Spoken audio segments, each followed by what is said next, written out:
यहोवा, Yahweh, यहोवा, ये शब्द पुराने विधान में 6000 बार से भी ज्यादा प्रयोग किया गया है।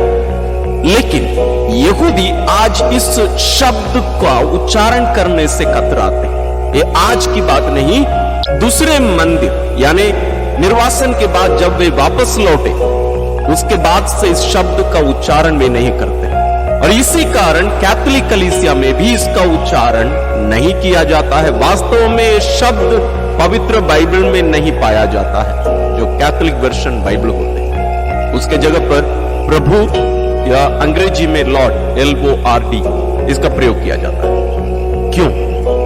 इसके बारे में आज की इस वीडियो में हम विचार करेंगे, मनन करेंगे, सीखेंगे। इस महत्वपूर्ण बात को हम 10 बिंदुओं पर बांटकर हम मनन करेंगे, और उसके पहले हम इस शब्द, ये जो नाम कहा जाता है, इसका अर्थ क्या है और पहली बार पवित्र बाइबल में कहां पाया जाता है, इसके बारे में थोड़ा सा हम देख लेते हैं। वास्तव में मैं स्वयं सोच रहा था कि निर्गमन ग्रंथ अध्याय 3 पद संख्या 14 में जब ईश्वर मूसा से बातें करते हैं तभी अपना ये नाम वे प्रकट करते हैं। मैं भी सोच रहा, लेकिन वास्तव में ऐसा नहीं है। ये प्रथम बार पवित्र बाइबल में या यहूदियों के धर्म ग्रंथ में उत्पत्ति ग्रंथ अध्याय 2 पद संख्या 7 में प्रयोग किया गया है। हिंदी वर्षन में या हिंदी अनुवाद में ऐसे लिखा गया है, प्रभु ने धरती की मिट्टी से मनुष्य को गढ़ा और उसके नथुनों में प्राण वायु फूंक दी। इस प्रकार मनुष्य एक सजीव सत्व बन गया। यहाँ प्रभु के जगह पर वास्तव में यहोवा या याहवे का प्रयोग होना चाहिए, लेकिन यहूदी वास्तव में उसको लिखते तो हैं, लेकिन उसके बगल में और कोई एक शब्द रहता है, अदोनाई यानी लॉर्ड, प्रभु, या उस जगह पर और कोई शब्द का उपयोग करते हैं। हम आगे देखेंगे। जैसे प्रोटेस्टेंट बाइबल में हम इसका उपयोग देख सकते हैं। जैसे मैं इस वचन को हम प्रोटेस्टेंट वर्जन से हम इसको सुनेंगे। उत्पत्ति ग्रंथ अध्याय 2 पद संख्या 7, तब यहोवा परमेश्वर ने आदम को भूमि की मिट्टी से रचा और उसके नथनों में जीवन का श्वास फूंक दिया और आदम जीवित प्राणी बन गया। और पद संख्या 8 में भी यही लिखा है, और यहोवा परमेश्वर ने पूर्व की ओर आदम में एक वाटिका लगाई और वहां आदम को जिसे उसने रचा था रख दिया। देखिए, इस प्रकार हम प्रोटेस्टेंट बाइबल में आज भी इस शब्द का उपयोग देख सकते हैं, लेकिन आप कैथोलिक बाइबल्स में इसका उपयोग नहीं देख सकते, और कहीं इसका उपयोग किया गया है तो वहां इसका उच्चारण नहीं करेंगे। जैसे यहूदियों के धर्म ग्रंथ में इसका जरूर लिखा जाता है, जैसे मैं थोड़ी देर पहले भी कहा, लेकिन उसका उच्चारण नहीं कर सकते। आज हम इसी विषय पर हम मनन करेंगे, क्योंकि ये बहुत ही महत्वपूर्ण एक विषय है। तो मैं चाहूंगा कि आप पूरा वीडियो देखिए और जरूर आप इससे सीखिए। वास्तव में मैं कहूं हम सीखे, क्योंकि मैं भी इसका अध्ययन अभी मैं किया इसको रिकॉर्ड करने के लिए ही, क्योंकि पहले इसको हम उपयोग नहीं करते थे, मैं उसको उतना रुचि से इसका अध्ययन नहीं किया, लेकिन थोड़ा सा कोशिश किया क्योंकि हम सभी सीखे। दूसरी बात है, लेकिन क्या प्रारंभ से ही यहूदी इस शब्द का उपयोग नहीं करते थे?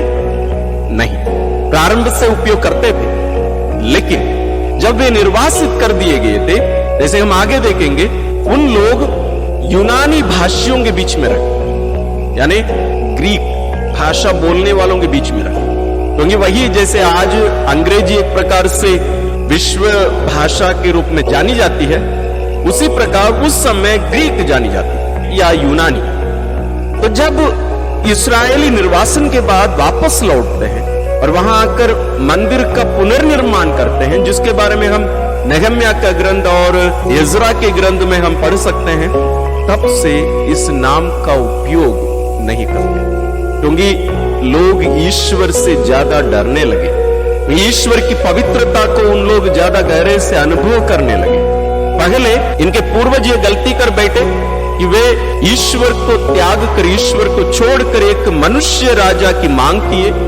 उसका नतीजा ये हुआ कि उनका राष्ट्र नष्ट हुआ, उनका मंदिर नष्ट हुआ और उनका देश वास्तव में उनसे छीन लिया गया था। लेकिन जब ईश्वर पुनः उनको उनके देश वापस लौटा कर लेके आते हैं, वापस ले आते हैं, वहां मंदिर का पुनर्निर्माण किया जाता है।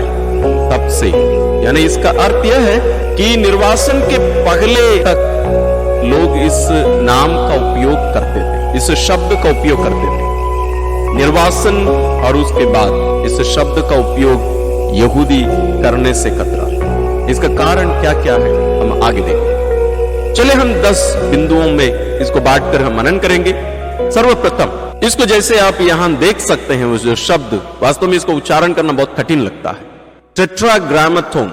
इसका अर्थ है वास्तव में ग्रीक में टेट्रा मतलब 4 यानी 4, ग्रामा मतलब लेटर्स यानी अक्षर, तो 4 अक्षर। जैसे यहां हम देख सकते हैं YHWH, इसी को ही टेट्राग्रामेथोन कहा जाता है, YHWH। और ऐसे ही लिखा भी जाता है, जैसे हम लिखते हैं याहुवे, हम लोग लिखते हैं कहीं कहीं, लेकिन इस प्रकार भी लिखा जाता है और अधिकांश ऐसे ही प्रयोग किया जाता है। और हम यहां देखते हैं कि व्यंजन है यानी कॉन्सोनेंट्स, और इसका उच्चारण नहीं किया जा सकता, इसलिए ऐसे रखा जाता है कि इसका उच्चारण आज यहूदी नहीं कर सकते और नहीं जानते। उसको हम आगे देखेंगे। दूसरी बात, यह नाम अति पवित्र है या इतना ज्यादा पवित्र है कि यहूदी इसका उच्चारण नहीं कर सकते। जैसे हम थोड़ी देर पहले देखे, निर्वासन के पहले यहूदी ईश्वर की पवित्रता को समझ नहीं पाए थे, लेकिन निर्वासन के समय में उन्हें समझ में आया कि ईश्वर उनके लिए कितने विशेष हैं और वे ईश्वर के लिए कितने विशेष हैं और ईश्वर कितने पवित्र हैं। क्योंकि जैसे कहा जाता है ना, जब तक कोई हमारे साथ है हम उनका महत्व नहीं समझ पाते। उसी प्रकार ईश्वर इस्राएलियों के निजी ईश्वर और इस्राएली ईश्वर की निजी प्रजा, लेकिन निर्वासन के समय इस्राएली अनुभव किए कि इस विशेषता का अर्थ क्या होता है। इसलिए जब वे वापस लौटते हैं और वास्तव में निर्वासन के समय में भी वे इस नाम को लेने से, इसका उच्चारण करने से कतराते थे। और यह भी कहा जाता है कि जो इस नाम का उच्चारण करते थे पहले, उनकी मृत्यु हो चुकी थी और अभी कोई जानता नहीं था इसका उच्चारण कैसे करना। उसको हम आगे देखें। तो इसके जगह पर यानी याहुवे शब्द के जगह पर अदोनाई यानी लॉर्ड या प्रभु शब्द का प्रयोग किया जाने लगा, क्योंकि ईश्वर वो एक विशेष रूप से वो उनका निजी नाम है, उनका व्यक्तिगत नाम है। ये कोई सम्मान की बात नहीं बल्कि नाम। तो इस नाम का गलत उच्चारण नहीं कर सकते, वो वास्तव में ईश निंदा हो जाती और लोग मारे जा सकते। इसलिए लोग इसका उपयोग करने से कतराते और उसके जगह पर अदोनाई शब्द का उपयोग करने लगे। तीसरी बात है, ईश्वर का नाम का दुरुपयोग भी नहीं होना। तो इस नाम का उपयोग नहीं करने का अर्थ यह है कि हम उस नाम की पवित्रता को हम बनाए रखें। जैसे मैं भी हूं, पहले मेरी मां, मेरे पिताजी सब मेरा नाम लेकर बुलाते थे, अब मेरा नाम बहुत कम उन लोग उपयोग करते हैं, सीधा बोलते हैं फादर बेटा। मैं यही नहीं कह रहा हूं कि हम बहुत बड़े व्यक्ति बन गए, लेकिन उनके नजर में अभी वे हमारा नाम लेकर उतना ज्यादा उपयोग नहीं कर सकते। लेकिन मैं छोटा सा उदाहरण लिया, उसको गलत रीति से मत लीजिएगा, लेकिन ईश्वर का नाम इसका दुरुपयोग भी नहीं होना। इसलिए और ईश्वर स्वयं आदेश भी दिए उनका नाम का दुरुपयोग नहीं करना, इसलिए यहूदी इस नाम लेने से बचे। चौथी बात है, एक फ्रेज यानी एक वाक्यांश हाशेम इसके जगह पर भी प्रयोग करने लगा। इसका अर्थ है द नेम, नाम। तो लोग यानी यहूदी समझ जाते थे जब ये कहा जाता है हाशेम, मतलब उस जगह पर याहुवे या ईश्वर का नाम आना है, तो उससे बचने के लिए द नेम यानी हाशेम का उपयोग करते थे। पांचवी बात है, जैसे थोड़ी देर पहले हमने देखा, इस नाम का सही उच्चारण कोई नहीं जानता था और आज कोई नहीं जानते। जैसे मैंने कहा, निर्वासन के समय में बहुत सारे लोग मार दिए गए थे। जो विशेष व्यक्ति थे, जो तंदुरुस्त थे, उनको राजा घसीट कर लेके गया अपने देश, या वो उन सबको मार डाला। और विशेष रूप से मंदिर और उससे संबंधित चीजों को सबको नष्ट कर दिया गया था। वो जो पूजा करते थे और अन्य लोग, ये सब नष्ट कर दिए गए थे। तो लोग जो इस नाम का उच्चारण करते थे, आम आदमी नहीं करता था वास्तव में। उस समय जो करते थे वे सब मार दिए गए या मर गए। उसके बाद किसी को भी मालूम नहीं कि वास्तविक उच्चारण क्या है इसका। तो आज भी वास्तव में इसका सही उच्चारण कोई नहीं जानता है। हम बोलते हैं यहोवा, याहवे या जहोवा, बहुत अलग अलग रीति से लोग बोलते हैं, लेकिन सही उच्चारण किसी को भी नहीं पता है। इस कारण वे इसका उपयोग नहीं करते। छठवां है यूनानीवाद का प्रभाव। मैं बीच में बताया था, जैसे निर्वासन के समय यहूदी अपने देश से बाहर रहे तो वहां एक नई प्रजा उत्पन्न हुई, यानी बुजुर्ग लोग सब मर गए, नए बच्चे लोगों का जन्म हुआ। लगभग 40 साल से ज्यादा वे निर्वासन में रहे वहां। तो उस निर्वासन के समय में वे इब्रानी भाषा को भूल गए और यूनानी भाषा का ज्यादा से ज्यादा उपयोग करने लगे। तो यहां हम देखते हैं कि इब्रानी धर्म ग्रंथ यानी यहूदियों का धर्म ग्रंथ यूनानी भाषा में यानी ग्रीक भाषा में वहां पर अनुवाद किया जाता है। क्यों? क्योंकि इस्राएलिया भी इब्रानी भाषा बहुत कम लोग जानते थे। वे पढ़ नहीं सकते थे, बोल लेते तो थोड़ा बहुत, लेकिन पढ़ नहीं सकते थे, इसलिए इसका अनुवाद करना अनिवार्य था। और दूसरे लोग यानी गैर यहूदी भी इस्राएलियों का या यहूदियों के धर्म ग्रंथ को जानना चाहते, इसलिए वो यूनानी भाषा में अनुवाद कर दिया गया। और जहां कहीं भी यहोवा शब्द आया उसके जगह पर क्यूरियोस या अंग्रेजी में लॉर्ड या प्रभु शब्द का प्रयोग किया गया, और उस अनुवाद का नाम है सप्तवजिंत। और वहीं पर हम देखते हैं कि जो पुराने विधान में आज जैसे यहूदियों का धर्म ग्रंथ में 39 पुस्तकें हैं, लेकिन अनुवाद के समय और 7 पुस्तकें जो वहां निर्वासन के समय रहते समय यहूदी लोग जो लिखे उसको भी इसमें जोड़ दिया गया, 7 पुस्तकें। तो इस प्रकार हम देखते हैं कि 46 पुस्तक यानी 46 पुस्तक हो जाते हैं। लेकिन यहूदी के मूल रूप में यूनानी भाषा में लिखे जाने के कारण इन 7 पुस्तकों को अस्वीकार किए और आज भी करते हैं। लेकिन कुछ लोग उसको स्वीकार किए थे, जिसको कैथोलिक कलीसिया अपनाई थी प्रारंभ में। तो इसलिए पुराने विधान में 46 पुस्तकें हैं। इसके बारे में हम और कभी मनन करें। तो इसका भी एक प्रभाव यानी यूनानीवाद का भी प्रभाव पड़ा। इस कारण यह शब्द यानी याहवे शब्द वहां से ओझल हो गया। 7वां एक विशेष कारण है ईसाई धर्म का प्रसार। यानी हम देखते हैं कि प्रारंभिक कलीसिया के समय में ईसाई धर्म विशेष रूप से बहुत ज्यादा फैलने लगा, और इसके फैलाव के कारण ग्रीक भाषा पुनः एक बार फिर विशेष रूप से प्रयोग की जाती थी। इसलिए हम देखते हैं कि नए विधान की सभी पुस्तकें यूनानी यानी ग्रीक भाषा में लिखी गई। और जब इसका अनुवाद यानी पुराना विधान का अनुवाद किया गया था लैतिनी भाषा में, तो जहां कहीं भी ये क्यूरियोस शब्द का प्रयोग किया गया था उस जगह पर लैतिनी भाषा में डोमिनुस जिसका अर्थ है लॉर्ड यानी प्रभु का प्रयोग किया गया, और उसी का प्रयोग आज हम भी करते हैं। प्रभु यीशु के लिए डोमिनुस शब्द का प्रयोग हम करते हैं, लॉर्ड यानी प्रभु। और पुराने विधान में जहां कहीं भी यहोवा शब्द रहा, जैसे मैं प्रारंभ में ही मैंने कहा पुराने विधान में 6000 बार से भी ज्यादा इस शब्द का प्रयोग किया गया, और उनके जगह पर यह शब्द यानी प्रभु शब्द का प्रयोग किया गया। 8वीं बात है परंपरा की भूमिका।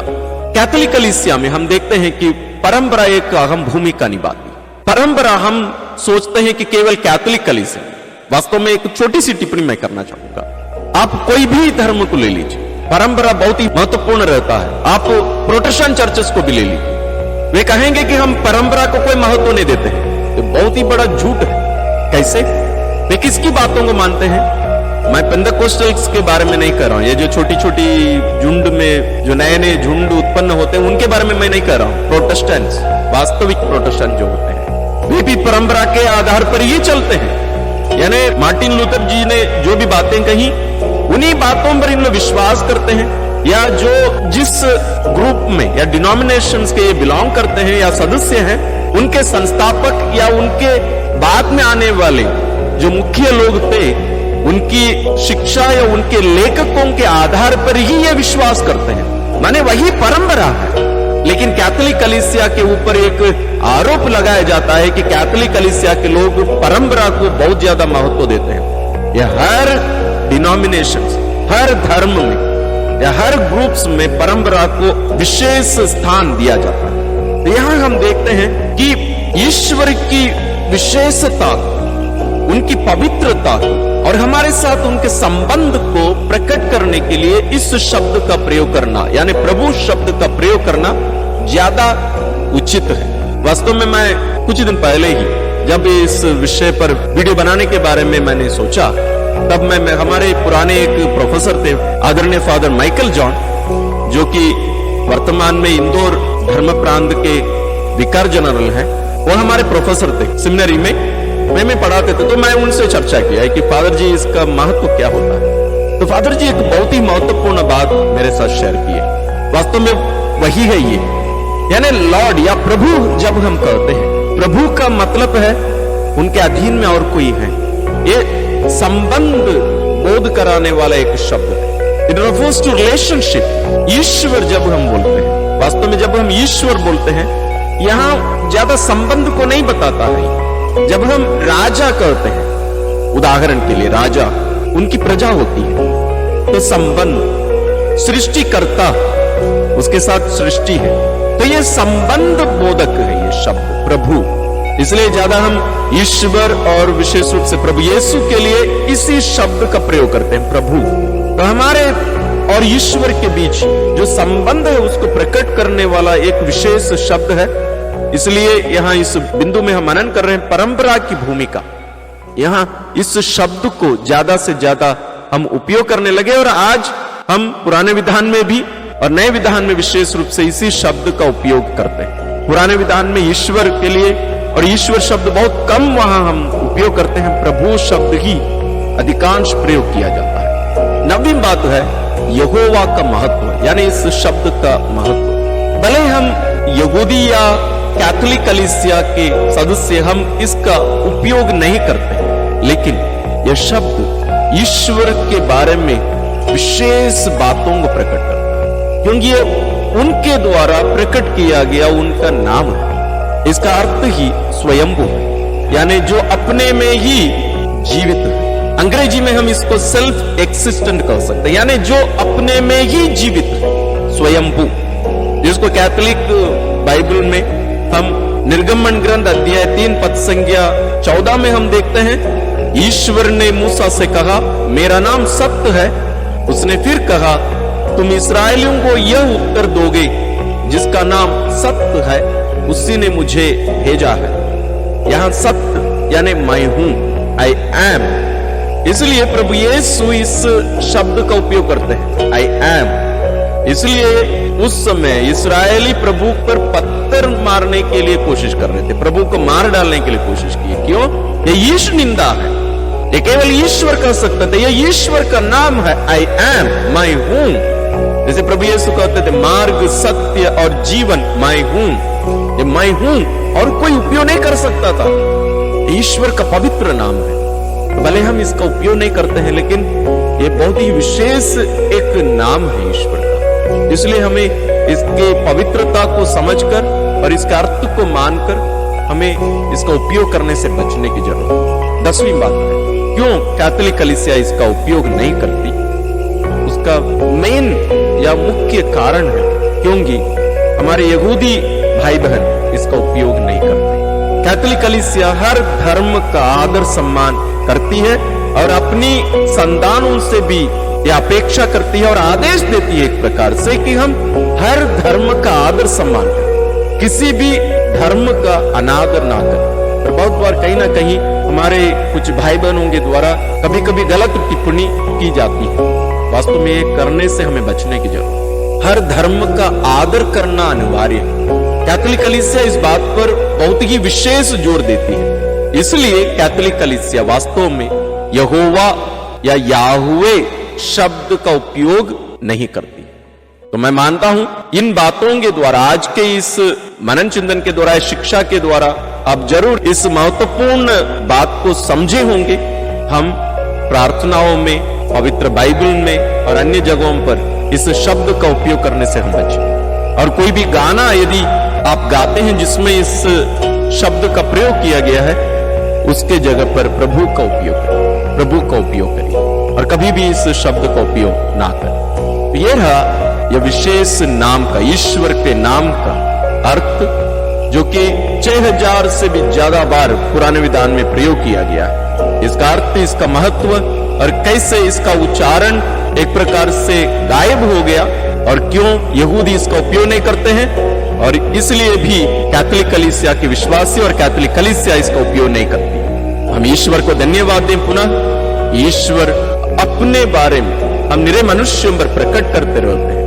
हम ईश्वर के प्रति और भी ज्यादा ईमानदार बने और जो बातें ईश्वर हम पर प्रकट करते हैं उसके अनुसार जीने की कृपा मांगते हुए आइए हम अपना क्रिस्तीय जीवन उनकी योग्य रीति से जीने की कृपा हम ईश्वर से प्राप्त करें, मांगे। ईश्वर आप सबों को आशीर्वाद प्रदान करें।